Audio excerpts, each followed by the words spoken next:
Welcome to super notes. RRB NDPC CBT1 exam തൊട്ടടുത്ത് നിൽക്കുകയാണ്. അപ്പൊ ഈ ഒരു എക്സാമിന് വേണ്ടിയിട്ട് ഏറ്റവും ഇമ്പോർട്ടന്റ് ആയിട്ടും റിപ്പീറ്റഡ് ആയിട്ടും ചോദിച്ചിട്ടുള്ള ടോപ്പിക്സ് നമ്മൾ ഇന്ന് ഡിസ്കസ് ചെയ്യാനായിട്ട് പോവാണ്. മാത്രമല്ല ഇത്രയും കുറച്ച് സമയത്ത് എങ്ങനെ എഫക്റ്റീവ് ആയിട്ട് പഠിക്കാം എന്നുള്ള ഒരു സ്റ്റഡി പ്ലാനും നമ്മൾ ഈ ചാനൽ ഇട്ടിട്ടുണ്ട്. അപ്പോൾ വേഗം തന്നെ ഈ ഒരു ചാനൽ സബ്സ്ക്രൈബ് ചെയ്തോളൂ. ഇതുപോലുള്ള വീഡിയോസുമായിട്ട് ഞങ്ങൾ ഇനിയും വരുന്നുണ്ടാകും. അപ്പൊ നമുക്ക് ഇതിനകത്ത് അറിയാം, മാത്സ്, റീസണിങ്, GK ഈ 3 പേരെയുമാണ് നമ്മൾ പഠിക്കാനായിട്ടുള്ളത്. അപ്പൊ മാത്സിൽ നമ്മൾ നോക്കുകയാണെങ്കിൽ ആദ്യം തന്നെ ഇവിടെ നമ്മൾ നോക്കുമ്പോൾ ഓരോ ടോപ്പിക്സും എവിടെ നിന്ന് പെർസെന്റേജ് മുതൽ നമ്മൾ നോക്കുകയാണെങ്കിൽ പെർസെന്റേജ്, പ്രോഫിറ്റ് ആൻഡ് ലോസ് അതുപോലുള്ള കാര്യങ്ങളൊക്കെയാണ് മാത്സിന് കൂടുതലൊക്കെ ചോദിക്കുക. ആൻഡ് ഇവിടെ നോക്കുകയാണെങ്കിൽ പെർസെന്റേജും profit and loss high frequency ലെവലിൽ ചോദ്യങ്ങൾ വരാറുണ്ട്. അതേപോലെ റേഷ്യോ ആൻഡ് പ്രൊപ്പോർഷൻ ഇവിടെ നിന്നും ഒത്തിരി അധികം ചോദ്യങ്ങൾ വരാറുണ്ട്. Simple and compound interest, time, speed, distance, time and work, number system, ഇതിനകത്ത് LCM, HCF, ഫ്രാക്ഷൻ, ഡെസിമൽ, ഇത്രയും കാര്യങ്ങൾ നമ്മൾ ഒരു ബേസിക് കാര്യങ്ങളൊക്കെ നമ്മൾ പഠിച്ചിരിക്കണം. ആൻഡ് ആവറേജ്, സിംപ്ലിഫിക്കേഷൻ, അപ്രോക്സിമേഷൻ ഈ ഒരു ടോപ്പിക്കും, ആൻഡ് മെൻസുറേഷൻ ഇവിടെ നമ്മൾ 2D ആൻഡ് ബേസിക് ജിയോമെട്രി ഒന്ന് നല്ല രീതിയിൽ പഠിച്ചു വെക്കുക. ആൻഡ് ഡേറ്റ ഇന്റർപ്രിട്ടേഷനും ഓൾജിബ്രയുടെ ഒരു ബേസിക്, അതിനകത്തുള്ള ഓരോ ഇക്വേഷൻസും നല്ല രീതിയിൽ നോക്കി വെച്ചാൽ നമുക്ക് എല്ലാ ക്വസ്റ്റ്യൻസും ചെയ്യാൻ പറ്റുന്നതേ ഉള്ളൂ. അപ്പൊ മാത്സിൽ നമ്മൾ ഇത്രയും ടോപ്പിക്സ് ഒന്ന് നോക്കി വെക്കാം. ഞാൻ ഒന്നുകൂടെ പറയാം, പെർസെന്റേജും പ്രോഫിറ്റ് ആൻഡ് ലോസും മാത്സിനകത്ത് ആ ഒരു ഫൗണ്ടേഷൻ ബിൽഡ് ചെയ്യുന്ന കാര്യങ്ങളൊക്കെ നല്ല രീതിയിൽ നമ്മൾ നോക്കി വെക്കുകയാണെന്നുണ്ടെങ്കിൽ നമുക്ക് ബാക്കിയുള്ള ഓരോന്നിന്റെയും ആ ഒരു ഇത് വെച്ചിട്ട് നമുക്ക് ചെയ്യാവുന്നതേ ഉള്ളൂ. Percentage, profit and loss, ratio and proportion, അതേപോലെ തന്നെ TSD, ടൈം ആൻഡ് വർക്ക് എന്നൊക്കെയാണ് കൂടുതലും മാത്സിന്ന് ചോദ്യങ്ങൾ വരിക. ഇനി റീസണിങ്ങിലോട്ട് നമ്മൾ പോവുകയാണെങ്കിൽ ഇവിടെ കോഡിംഗ് ആൻഡ് ഡീകോഡിംഗ്, സീരീസ്, നമ്പേഴ്സിന്റെയും ആൽഫബറ്റ്സിന്റെയും സീരീസിന്റെയും അനലോജിയുടെയും ക്ലാസിഫിക്കേഷൻ, ബ്ലഡ് റിലേഷൻ ഇവിടെ നിന്നൊക്കെ ഒരുപാട് ചോദ്യങ്ങൾ വരാറുണ്ട്. അതിനുശേഷം ഡയറക്ഷൻ, സെൻസ് ആൻഡ് ഡിസ്റ്റൻസ് വരുന്നുണ്ട്, missing numbers, alphabet series, Venn diagram, അതും വളരെ ഇമ്പോർട്ടന്റ് ആയിട്ടുള്ള ഒരു ടോപ്പിക് ആണ് വെൻ ഡയഗ്രാം എന്ന് പറയുന്നത്. പിന്നെ puzzles and seating arrangement, syllogism, എങ്ങനെ നമുക്ക് ട്രിക്സിലൂടെയും നമ്മുടെ കോമൺ സെൻസിലൂടെയൊക്കെ എങ്ങനെ പലതരത്തിൽ ഓരോ ക്വസ്റ്റ്യൻസ് ചെയ്യാം എന്നുള്ള കാര്യം ഈ ഒരു റീസണിങ്ങിൽ നമുക്ക് ചെയ്യാം. മാത്സിലും ഒത്തിരി അധികം ട്രിക്സ് യൂസ് ചെയ്ത് നമുക്ക് ചെയ്യാം, അതേപോലെ തന്നെ റീസണിങ്ങിലും. ഇവിടെ നമ്മൾ നോക്കുകയാണെങ്കിൽ ഏറ്റവും കൂടുതൽ കോഡിംഗ് ആൻഡ് ഡീകോഡിങ്ങും സീരീസും അനലോജിയും പോലുള്ള ആ ഒരു ടോപ്പിക്സിൽ നിന്നും നമുക്ക് ഒത്തിരി അധികം ചോദ്യങ്ങളും, അതേപോലെ തന്നെ ഈ വെൻ ഡയഗ്രാം എന്ന് പറയുന്ന പോർഷൻ ഒക്കെ നല്ല രീതിയിലൊന്ന് നമ്മൾ നോക്കി വെക്കാം. ഈ മാത്സിന്റെയും റീസണിങ്ങിന്റെയും കാര്യം നമ്മൾ നോക്കുകയാണെങ്കിൽ മാക്സിമം നമ്മൾ PYQസും മോക്ക് ടെസ്റ്റുകളും ചെയ്താൽ മാത്രം മതി. നമുക്ക് പല ട്രിക്സ് ആൻഡ് ടിപ്സ് യൂസ് ചെയ്ത് നമ്മൾ ഇതിനെ ചെയ്യണം. ഇവിടെ നമുക്ക് ഏറ്റവും ആവശ്യം എന്ന് പറയുന്നത് ആക്യുറസി ആൻഡ് സ്പീഡാണ്. എത്ര സ്പീഡിൽ നമ്മൾ കറക്റ്റ് ആയിട്ടുള്ള ആൻസർ ചെയ്യണം എന്നാണ് ഇവിടത്തെ ഒരു ടാസ്ക് ഇരിക്കുന്നത്. കാര്യം നമുക്കിപ്പോ അറിയാം, പുതിയ ഒരു രീതിയാണെങ്കിൽ അപ്പൊ നമ്മൾ ചെയ്യേണ്ടത് maximum PYQs, maximum mock test ഒക്കെ ചെയ്തുകൊണ്ട് നമ്മുടെ സ്പീഡിനെയും ആ ശരിയായിട്ടുള്ള ഉത്തരം കിട്ടുന്നതിന്റെ ആ ഒരു ആക്യുറസിയും നമ്മൾ ഇൻക്രീസ് ചെയ്തെടുക്കുക എന്നുള്ളതാണ്. GKയിലോട്ട് എത്തുമ്പോൾ നമ്മൾ ആദ്യം നോക്കേണ്ടത് കറണ്ട് അഫയേഴ്സ് ആണ്. ഈ ഒരു കറണ്ട് അഫയേഴ്സിന്റെ ടോപ്പിക്കുകളൊക്കെ പഠിച്ചൊന്ന് സെറ്റ് ആയിട്ട് മതി ബാക്കിയുള്ള GK പോർഷൻസ് നോക്കുക എന്നാ ഞാൻ പറയാ.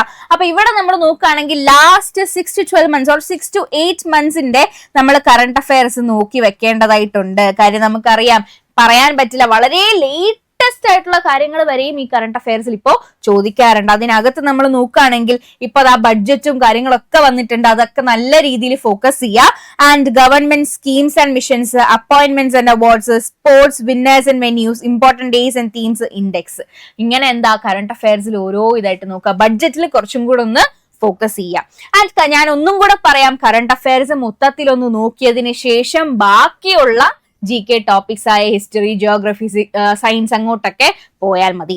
ആൻഡ് കറണ്ട് അഫയേഴ്സിന് ശേഷം ബാക്കി ആൾക്കാരെ നോക്കാൻ NCERT ടെക്സ്റ്റ് നമുക്ക് ബേസിക് ആയിട്ട് എടുക്കാം. ഇവിടെ നമ്മൾ പൊളിറ്റിയിലൊക്കെ നോക്കുകയാണെങ്കിൽ ആർട്ടിക്കിൾസ്, പാർട്സ് ആൻഡ് സ്കെഡ്യൂൾസ്, ഓരോ ആർട്ടിക്കിൾസും ഇമ്പോർട്ടന്റ് ആയിട്ടുള്ള ആർട്ടിക്കിൾസ് ഒക്കെ നമുക്കറിയാം ഏതൊക്കെയാണെന്നുള്ളതും, ഫണ്ടമെന്റൽ ഡ്യൂട്ടീസും, DPSP, അങ്ങനെ പലതരത്തിലുള്ള സ്കെഡ്യൂൾസും ആർട്ടിക്കിൾസ് ഒക്കെ നല്ല രീതിയിൽ നോക്കി വെക്കുക. കാര്യം അവിടെ നിന്ന് ചോദ്യം വരും.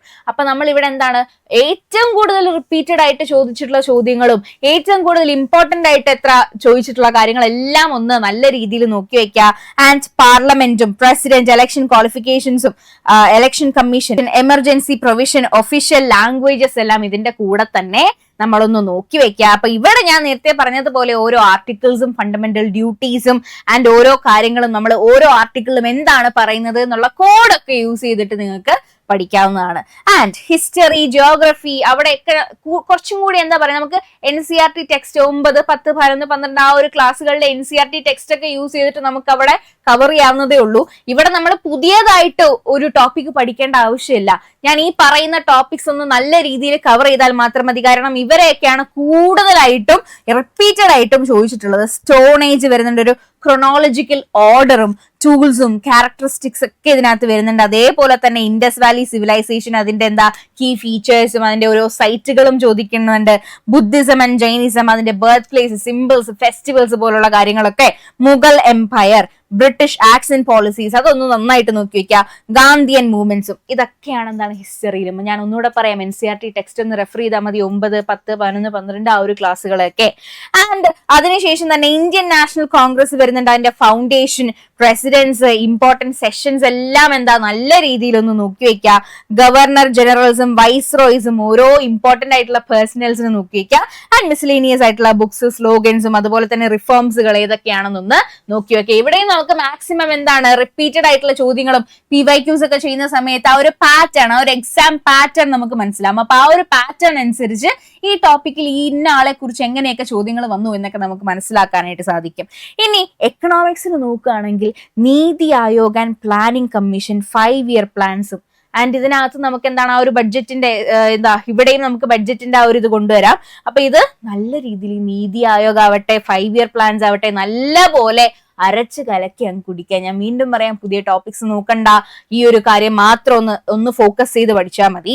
ആൻഡ് ജിയോഗ്രഫിയിലോട്ട് എത്തുമ്പോൾ ഹിസ്റ്ററി പോലെ തന്നെ നമ്മുടെ NCERT ടെക്സ്റ്റിലെ ആ ഒരു ക്ലാസ്സിലെ ടെക്സ്റ്റ് നോക്കുക.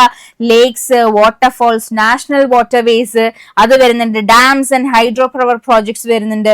rivers and tributaries, glaciers, volcanoes and earthquakes, topography, atmosphere, climate, agriculture പോലുള്ള ടോപ്പിക്കുകളൊക്കെ നല്ല രീതിയിൽ ഇന്ത്യൻ ജോഗ്രഫിയും കാര്യങ്ങളൊക്കെ നോക്കി വെക്കുക. അപ്പൊ ഇതിനകത്തും നമ്മൾ എന്താ ഒരുപാട് ക്വസ്റ്റ്യൻസ് പ്രാക്ടീസ് ചെയ്യുന്ന സമയത്തും കീവേഡ്സ് ഒക്കെ നോക്കി വെക്കുന്ന സമയത്തും നമുക്കിത് പെട്ടെന്ന് ട്രിക്കിലൂടെയൊക്കെ നമുക്കിത് കണ്ടുപിടിക്കാം, ഉത്തരം എഴുതാനും സാധിക്കും. ആൻഡ് സയൻസിലോട്ട് വരുമ്പോ സ്പേസ് സയൻസിൽ കുറച്ചൊന്ന് ഇമ്പോർട്ടൻസ് കൊടുക്കുക. ഓരോ വർഷം ഓരോ മിഷൻ, ഫസ്റ്റ് സാറ്റലൈറ്റ് ഏതാണ് അതിന്റെ വർഷവും, അങ്ങനെ ഇൻസാറ്റ് സീരീസും, അങ്ങനെ ഒരുപാട് പുതിയ പുതിയ കാര്യങ്ങളൊക്കെ എന്താണ് ആ ഒരു സ്പേസ് സയൻസിനകത്തുള്ള കാര്യങ്ങളൊക്കെ ഒന്ന് നോക്കി വെക്കുക. ആൻഡ് ബയോളജിയിലാണെങ്കിലോ വിറ്റമിൻസിന്റെ deficiency, insulin production, blood group mixing, hormones, digestion and respiratory factor, diseases and vaccines, ഇതൊക്കെ എന്താണ് കീ ടേംസ്. ഇവിടെയും നമുക്ക് എന്താണ് കോഡിലൂടെ നമുക്കിത് പഠിക്കാവുന്നതേ ഉള്ളൂ. ഈ കോഡിലൂടെ പഠിക്കുന്ന രീതിയിലുള്ള കുറെ ഷോർട്സ് ഒക്കെ നമ്മുടെ ഈ ചാനലിൽ തന്നെ മാത്സിന്റെയും ബയോളജിയുടെയും എല്ലാ കാര്യങ്ങളുടെയും ഷോർട്സ് ഒക്കെ നമ്മൾ ഇതിനകത്ത് ഇടുന്നുണ്ട്, GK ഇൻക്ലൂഡിങ് GK. അപ്പൊ അതൊക്കെ ഒന്ന് ഓടിച്ചു നോക്കുക. അപ്പൊ തന്നെ നിങ്ങൾക്ക് എന്താണ് പുതിയ പുതിയ കാര്യങ്ങളൊക്കെ കിട്ടും. ഓക്കെ, ഇങ്ങനെയും പഠിക്കാമോ എന്നൊക്കെ നമുക്ക് മനസ്സിലാവും. അപ്പോ ഒന്ന് ആ ഷോർട്സ് ഒക്കെ ഒന്ന് നോക്കുക. അതേപോലെ തന്നെ അതിനെ പഠിക്കാനുള്ള സ്റ്റഡി പ്ലാൻ എല്ലാം ഇൻക്ലൂഡ് ചെയ്തിട്ടുള്ള വീഡിയോസ് എല്ലാം നമ്മുടെ ഈ ചാനലിലുണ്ട്, അതൊക്കെ ഒന്ന് നോക്കുക കേട്ടോ. ആൻഡ് അതിനുശേഷം ഫിസിക്സിലോട്ട് വരുമ്പോൾ ഏറ്റവും ഇമ്പോർട്ടന്റ് ഫോർമുലാസും SI യൂണിറ്റ്സും ആണ്. ഫിസിക്സിനകത്ത് എല്ലാത്തിന്റെയും SI യൂണിറ്റ്സ്, ഇവിടെ ഫോഴ്സും ഫ്രീക്വൻസിയും മാത്രമല്ല, മാക്സിമം എല്ലാത്തിന്റെയും ഒരു SI യൂണിറ്റ്സ് ഒക്കെ നോക്കി വെക്കുക. ആൻഡ് കുഞ്ഞു കുഞ്ഞു ഫോർമുലാസ് ഒക്കെ നമ്മൾ നോക്കി വെക്കുക. കറണ്ട്, ഇലക്ട്രിസിറ്റി ബേസ്ഡ് ആയിട്ടുള്ള ചോദ്യങ്ങളൊക്കെ നമുക്ക് നോക്കാവുന്നതേ ഉള്ളൂ. ആൻഡ് കെമിസ്ട്രിയിൽ വരുമ്പോൾ pH വാല്യൂസും കെമിക്കൽ ഫോർമുലാസും റിയാക്ഷൻസും നല്ല രീതിയിൽ നോക്കി വെക്കുക. ഈ ഫിസിക്സ്, കെമിസ്ട്രി, ബയോളജി ഒരുമിച്ച് പഠിക്കുന്നതായിരിക്കും കുറച്ചുകൂടി നല്ലത് എന്ന് പറയുന്നത്. അപ്പൊ ആ സ്റ്റഡി പ്ലാനിലായാലും ഞാൻ ആ ഒരു രീതിയിലാണ് നേരത്തെ പറഞ്ഞിട്ടുള്ളത്. ആൻഡ് ഞാൻ പറഞ്ഞതുപോലെ ഈ ഒരു GK ടോപ്പിക്സ് എപ്പോഴും കറണ്ട് അഫയർസ് പഠിച്ച് ഒന്ന് കരകയറിയതിന് ശേഷം മാത്രം എന്ത് ചെയ്യുക, ബാക്കിയുള്ളവരിലോട്ട് പോകുക എന്നേ ഞാൻ പറയുള്ളൂ. ആൻഡ് അവിടെ കറണ്ട് അഫയർസ് എപ്പോഴും നമ്മൾ എന്താ പ്രാക്ടീസ് ചെയ്തുകൊണ്ടിരിക്കണം. തീർത്തു എന്ന് പറഞ്ഞാൽ അത് തിരിഞ്ഞു നോക്കാണ്ടിരിക്കരുത്. നല്ല രീതിയിൽ അതൊക്കെ ഒന്ന് റിവൈസ് ചെയ്തിരിക്കണം. പുതിയ പുതിയ കാര്യങ്ങൾ നന്നായിട്ട് പോയിന്റ് ഔട്ട് ചെയ്ത് അവിടെയും കോഡ് യൂസ് ചെയ്ത് നിങ്ങൾക്ക് പഠിക്കാം. മാത്സിലും റീസണിങ്ങിലാണെങ്കിൽ ഞാൻ പറഞ്ഞതുപോലെ ഈ സ്പീഡ് ആൻഡ് ആക്യുറസി എത്ര എത്ര വേഗത്തിൽ കറക്റ്റ് ആയിട്ടുള്ള ഉത്തരം കണ്ടുപിടിക്കാൻ കഴിയുമോ അങ്ങനെ നിങ്ങൾ എന്ത് ചെയ്യുക, പ്രാക്ടീസ് ചെയ്യുക. ഡെയിലി ക്വസ്റ്റ്യൻ പ്രാക്ടീസ് ചെയ്യുന്ന സമയത്ത് നമുക്ക് സ്പീഡ് കൂടും. ആ ഒരു എക്സാം പാറ്റേൺ, ചോദ്യങ്ങളുടെ പാറ്റേൺ, എങ്ങനത്തുള്ള ചോദ്യങ്ങൾ റിപ്പീറ്റഡ് ആയിട്ട് ചോദിക്കുന്നു, അപ്പൊ റിപ്പീറ്റഡ് ആയിട്ട് നമ്മൾ ചെയ്ത് വരുന്ന സമയത്ത് എന്ത് സംഭവിക്കുക, നമ്മുടെ സ്പീഡ് ഓട്ടോമാറ്റിക്കലി കൂടും. അവിടെ കറക്റ്റ് ആൻസർ കൂടാനുള്ള ഒരു ആക്യുറസി റേറ്റും അവിടെ കൂടുന്നുണ്ട്.